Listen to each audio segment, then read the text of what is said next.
नमस्कार दोस्तों, आज मैं आपको एक ऐसी कहानी सुनाने जा रहा हूं जो एक श्मशान घाट के भूतिया अनुभव पर आधारित है। यह कहानी सिर्फ एक डरावनी कहानी नहीं है, बल्कि इसके पीछे छुपा है एक गहरा संदेश। अगर आप डरावनी कहानियों के शौकीन हैं, तो इस कहानी को अंत तक जरूर सुनिए। यह कहानी हमारे डर को समझने और उसका सामना करने का सबक भी देती है। यह कहानी है राहुल की, जो एक साहसी और जिज्ञासु युवक था। राहुल को हमेशा से ही रहस्यमयी और डरावनी जगहों पर जाने का शौक था। वह खुद को साबित करने के लिए किसी भी चुनौती को स्वीकार करने में हिचकिचाता नहीं था।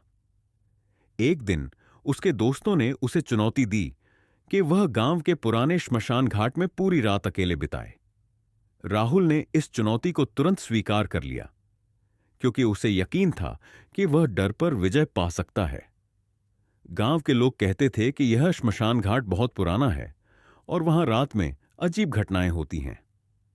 कई लोगों ने बताया था कि उन्होंने वहां पर अजीबोगरीब आवाजें सुनी हैं और रहस्यमयी परछाइयों को देखा है। कुछ लोग तो यह भी कहते थे कि जो वहां गया वह कभी पहले जैसा नहीं रहा। श्मशान घाट गांव से लगभग 5 किलोमीटर दूर नदी के किनारे स्थित था। चारों तरफ घने पेड़ थे, जिनकी शाखाएं आपस में इतनी उलझी हुई थीं कि सूरज की रोशनी भी मुश्किल से जमीन तक पहुंचती थी। दिन में भी वहां का माहौल डरावना लगता था। यह श्मशान घाट अब वर्षों से उपयोग में नहीं था, लेकिन इसके आसपास का क्षेत्र हमेशा रहस्यमयी माना जाता था। नदी के किनारे पर स्थित इस घाट के बारे में कहा जाता था कि यहां एक समय में कई अनुष्ठान किए गए थे, जो अब भी अपनी छाप छोड़ गए हैं। श्मशान घाट पहुंचते ही राहुल ने अपने चारों ओर नजर दौड़ाई। वहां पर पुरानी चिताओं की राख और टूटी हुई मटकी पड़ी थी। चारों तरफ सन्नाटा था, बस नदी की हल्की आवाज सुनाई दे रही थी। राहुल ने अपनी टॉर्च, कैमरा और एक छोटा बैग साथ लाया था। उसने खुद को मानसिक रूप से तैयार किया और सोचा कि यह चुनौती उसके लिए आसान होगी। लेकिन जैसे ही रात गहरी होने लगी, अजीब घटनाएं शुरू हो गईं। अचानक राहुल को ऐसा लगा जैसे कोई उसके पीछे खड़ा है। उसने पीछे मुड़कर देखा, लेकिन वहां कोई नहीं था। नदी के पास एक अजीब सी रोशनी दिखाई दी। वह रोशनी धीरे धीरे श्मशान घाट की तरफ बढ़ने लगी। राहुल को लगा कि यह उसकी कल्पना है, लेकिन रोशनी लगातार पास आती गई। राहुल ने अपने कैमरे से वीडियो रिकॉर्डिंग शुरू की, लेकिन स्क्रीन पर सिर्फ धुंध और अजीब आकृतियां दिखाई देने लगीं। उसने इसे अपने दोस्तों को दिखाने के लिए रिकॉर्ड किया। एक पुरानी मटकी खुद ब खुद लुढ़कने लगी और उसके अंदर से एक बच्चे की हंसी की आवाज आई।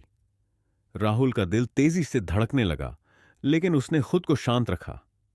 राहुल को श्मशान घाट के एक कोने में एक पुराना लकड़ी का बॉक्स मिला।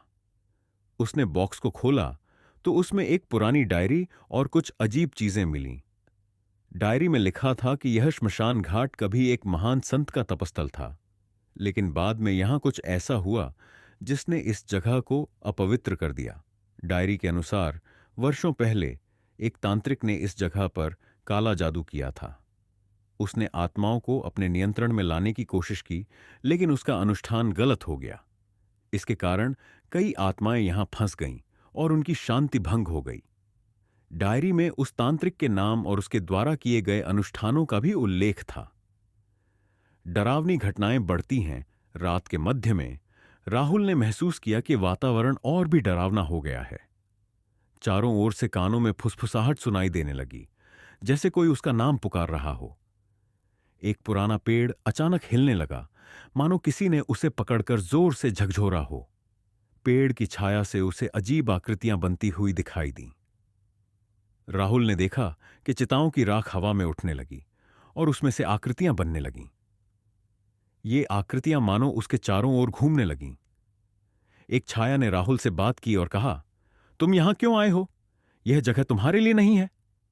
संत की आत्मा से मुलाकात राहुल ने हिम्मत जुटाई और पूछा, आप कौन हैं और मुझसे क्या चाहते हैं? छाया ने जवाब दिया, मैं वही संत हूं जिसने इस जगह को पवित्र बनाया था, लेकिन अब यह जगह अशुद्ध हो चुकी है।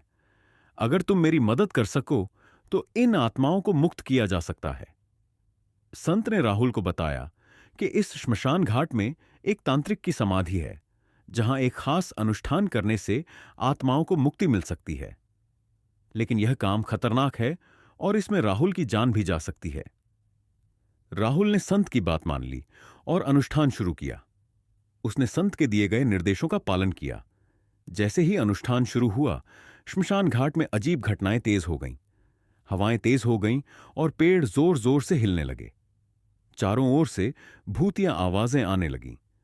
एक डरावनी आकृति राहुल की तरफ बढ़ने लगी, लेकिन उसने हिम्मत नहीं हारी। आकृति उसके पास आकर गायब हो गई। राहुल ने अनुष्ठान पूरा किया और अचानक सब कुछ शांत हो गया। संत की आत्मा ने उसे धन्यवाद दिया और कहा, तुमने आज इन आत्माओं को मुक्ति दिलाई है। तुम्हारी हिम्मत और धैर्य को सलाम। श्मशान घाट अब पहले जैसा नहीं था। वहां की डरावनी ऊर्जा गायब हो चुकी थी। अब वह जगह शांत और सामान्य लग रही थी। राहुल गांव वापस लौट आया और उसने अपनी कहानी सबको सुनाई।